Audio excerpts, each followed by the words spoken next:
Saudi আরব ইসরায়েলের সঙ্গে সম্পর্ক স্বাভাবিক করবে বলে আশাবাদ জানিয়েছেন মার্কিন প্রেসিডেন্ট ডোনাল্ড ট্রাম্প।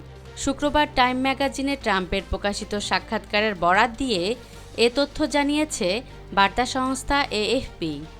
ট্রাম্প বলেছেন, সৌদি আরব আব্রাহাম চুক্তিতে যাবে।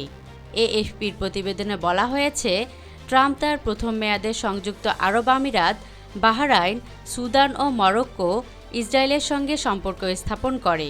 সেই ঐতিহাসিক চুক্তির ধারাবাহিকতায় এবার সৌদি আরবকেও সংযুক্ত করার ব্যাপারে আশাবাদী তিনি। মে মাসে মধ্যপ্রাচ্য সফরে যাচ্ছেন ট্রাম্প। হোয়াইট হাউস জানিয়েছে, সফরের অংশ হিসাবে সৌদি আরব সফর করবেন তিনি।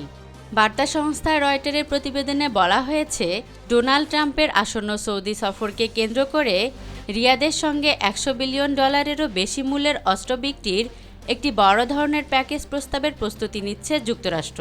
মে মাসে ট্রাম্পের রিয়াদ সফরের সময় এই প্রস্তাব আনুষ্ঠানিকভাবে ঘোষণা হতে পারে। ট্রাম্পের প্রথম মেয়াদে সৌদির সঙ্গে যুক্তরাষ্ট্রের ঘনিষ্ঠ সম্পর্ক ছিল। এবার দ্বিতীয় মেয়াদে ট্রাম্প প্রশাসন সেই পথেই হাঁটছেন। সেই সঙ্গে ট্রাম্পের প্রশাসনের এবারের অন্যতম পররাষ্ট্রনীতি হচ্ছে সৌদি আরবের সঙ্গে ইসরায়েলের সম্পর্ক স্বাভাবিক করা।